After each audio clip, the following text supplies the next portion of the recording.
ஹாய்ங்க. எல்லாரும் எப்படி இருக்கீங்க? நல்லா இருக்கீங்களா? நெறையா பேரு நம்ம ஃபாலோவர்ஸ்ல வந்து டிஎம்ல வந்துட்டு, புறா சேல்ஸ்க்கு இருக்கா? புறா சேல்ஸ்க்கு இருக்கான்னு கேட்டுக்கிட்டே இருக்காங்க. ஒரு 98% புறா ஃபுல்லா சேல்ஸ் ஆயிடுச்சு. எப்படின்னு பார்த்தீங்கன்னா, உடனே எப்படி இவ்வளோ நாள்ல சேல் பண்ண முடியும்னா, ரீசன் பார்த்தீங்கன்னா, நான் யார்ட்டயும் அமௌண்ட் வாங்க கிடையாது. சரி குடுக்குற டைம்ல குடுத்துக்கோங்க ஒரு நம்பிக்கையில அப்படின்ற மாரி தான். ஏன்னா, அட்லீஸ்ட் புறா அங்க இருந்தா நல்லாவாச்சும் இருக்கும் சேஃபா. இங்க நம்மனால தீனி போட முடியாம வேஸ்ட் ஆயிடுச்சுன்னா அதனால தான்.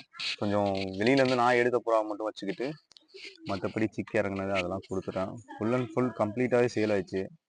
இப்போ என் கேஜை பார்த்தா எனக்கே ஒரு மாரி இருக்குது. ஆனா புறாவே இல்ல. சீரியஸா சொல்லணும்னா ஒரு 2 புறா தான் நிக்குது என் வீட்ல. ஒரு 2 கருணையில ஒரு மேல், 2 டைமிங்ல ஒரு மேல். மொத்தத்துக்கே 4 மேல் தான் நிக்குது. ஃபீமேல் கூட வச்சுக்கல. சரி ஃபீமேல் வச்சா பேர் பண்ணி சிக்கி ஆயிரும் அப்படின்னு சொல்லிட்டு அந்த 4 மட்டும் போட்டிருக்கேன். ஏன்னா அதுக்கு ஒன்ஸ் தீனி வச்சுட்டோம்னா அது ஒரு 20 நாளைக்கு அந்த தீனி இருக்கும். என்கிட்ட பெரிய ட்ரே இருக்குது. பெரிய தண்ணி வைக்கிற இது இருக்கனால. எல்லாத்தையுமே விட்டுட்டு போறோம். இது பார்த்தீங்கன்னா நம்ம நம்ம அண்ணன் கேஜில இருக்கிறது தான் முட்டுக்கடா.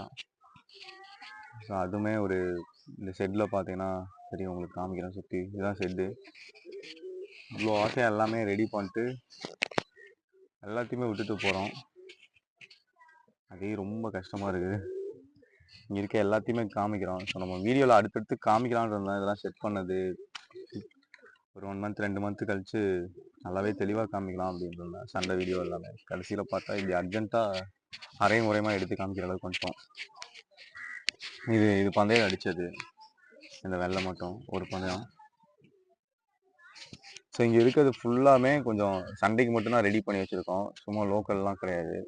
நம்மளுக்கு சண்டை செய்யலை அப்படின்னு தெரிஞ்சுன்னா அடுத்த சாமலே சாப்பிட வேண்டியதான் அப்படின்ற மாதிரி தான்.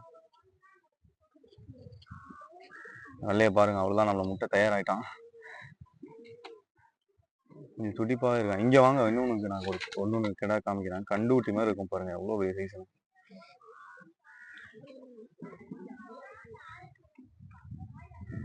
நீங்கள் எவ்வளோ பெஸ்ட்னு பார்த்தீங்களா? இதுதான் இங்கே இருக்க ஷெட்டில் இருக்கிறதே ஃபேவரேட்னு வச்சுக்கோங்க. அந்த அண்ணனுக்குலாம் நல்லாவே பயங்கரமாக செவல மரன்னு சொல்லுவாங்க. அமைதியாக இருக்கும். ஆனால் களத்துக்கு போயிடுச்சுன்னா அது வேலையை காமிக்க ஆரம்பிச்சிடும். மக்களே நம்ம சேனல் பார்த்துட்டு இருக்கீங்கன்னா மறக்காமல் ஃபாலோ பண்ணி விடுங்க, சப்ஸ்கிரைப் பண்ணி விடுங்க சரிங்களா? அது எங்களுக்கும் ஒரு யூஸ்ஃபுல்லாக இருக்கும். அடுத்தடுத்து கண்டென்ட் நம்மளும் போடலாம். சென்னை போனால் மட்டும் புறா வளர்க்க மாட்டோம்னு இல்லை, சென்னை போயிட்டு சென்னையில் இருக்க புறாலாம் காமிக்கிறேன்.